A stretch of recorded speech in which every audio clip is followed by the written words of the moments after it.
আসসালামু আলাইকুম। আজকে গিয়েছিলাম গাছা মেলায়। যারা গাছা মেলায় আসতে চান তারা বড়বাড়ি থেকে আসতে পারবেন। ভিতরে ঢোকার পর প্রথমে দেখতে পারবেন এই তো পান। কিছুক্ষণ ঢোকার পর দেখতে পারবেন স্বপ্নের রাজ্য। দেখেন এই যে ছোট ছেলেটি চমৎকারভাবে খেলতেছিল। এই জায়গাটা অনেক সুন্দর ছিল।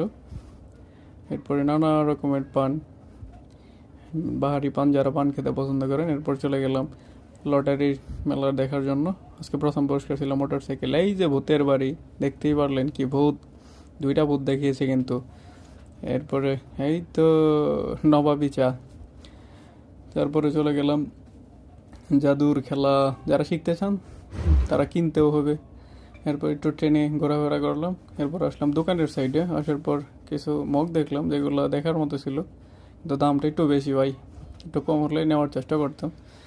এই তো নাগরদোলা, রাত্রের বেলা তো ভালোই লাগতেছিল, সবগুলো দেখার মতো ছিল। এরপর নানা রকম আইসক্রিম, অনেক ফ্লেভার দিয়ে বানাইতেছে।